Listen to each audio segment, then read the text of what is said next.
Thank you everybody for coming out this evening. This evening I wanted to talk to everybody about budget cuts and what's going on as we've had to make a difficult decision here recently. So I wanted to explain to everybody, all of our stakeholders involved, of what the budget cut was and why we did what we did. Sorry, y'all don't have a helper with me today, so I gotta do all my changes. So the summary of budget planning. Our budget planning was rooted from our data analysis, which comes in from our STAR performance, it comes in from our attendance trends, and it comes from our intervention outcome guides where we can see where the resources were most needed. So every decision that was made, it was reflected towards our school's mission and achievement, as well as the gaps that we're trying to achieve and fostering the students' growth. So when you're using data to drive your decision, the data guided every step of our financial planning. Low student performance in reading, math, and science, it influenced our staffing essentially. It helped us understand what we needed most in our staff and what we didn't need.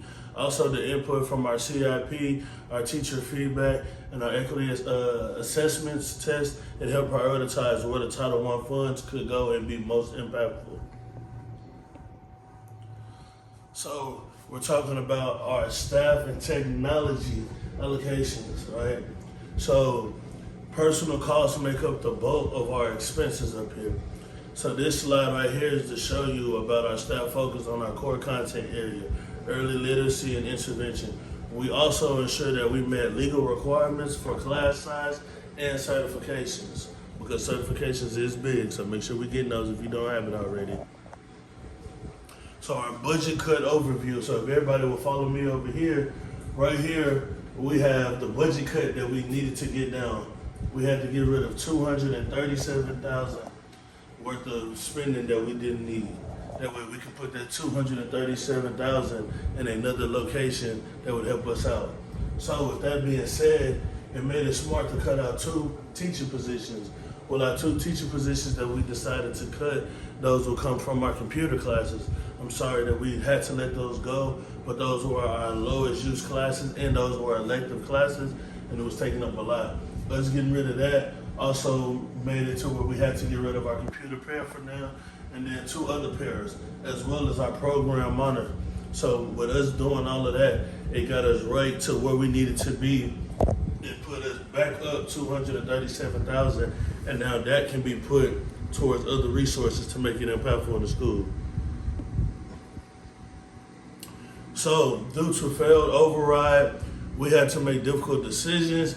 As I once said, how we got rid of our computer, but we made sure that, yes, we got rid of the computer and elective class, our technology classes, but we made sure that we did not cut anybody from SPED, and we made sure we didn't cut anybody from our bilingual staff. With us having a lot of SPED students, we have to make sure that we have the right amount of help to help out every grade level in every area, as well as bilingual. As we do have a lot of kids here that speak other languages, we needed the staff to help up with that. So then right here, this is just another part just kind of showing that we released our computer educational teacher, and because they were an elective class and because there was a limited enrollment impact, we didn't have a lot of kids really worried about that. You know, these kids nowadays, they want to be in PE, dance, cheer, and everything else. So in the process of us doing that, we were able to keep our ELA, math, science teachers remain fully staffed. Our tier 2 or 3 intervention retained. Our class sizes did increase slightly. So yes, you might have had maybe 21 students in the past. Now you'll probably be sitting around 24, 25, just getting us right there, but not overdoing it to where teachers are having 30-some kids in their class.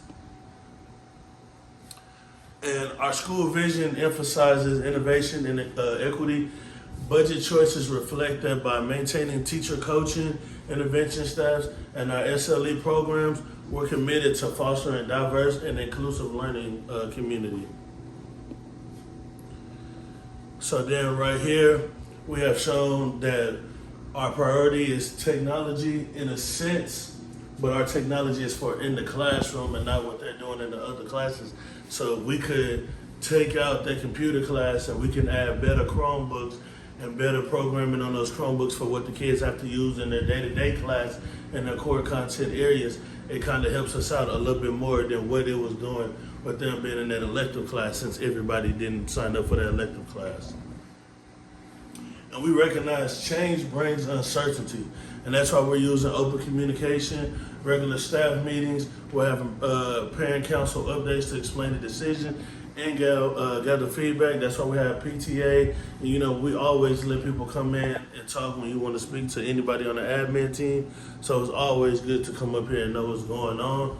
This is how we try to manage the risk. If we continue to have surveys, we continue to have these meetings, we continue to have people come out and help us and understand what our kids is using, what our kids is not using, what is helping and what is not helping, and every stakeholder is very open and transparent. It helps manage that change and that risk that we have to take as admin here on campus. So that's just kind of the same thing of what I was saying. Just going back, make sure we're supporting all stakeholders.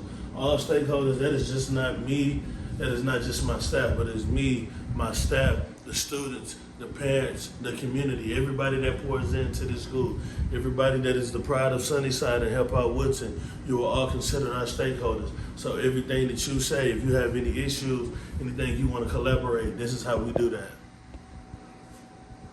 So right here, we look ahead.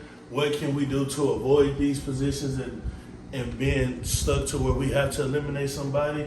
This is where your opportunity comes to help out. What do you think could help out? What can we do to be able, instead of cutting people, we're in that position to add people and maintain more things? This right here is my rep sheet, so you know that I did all of this research.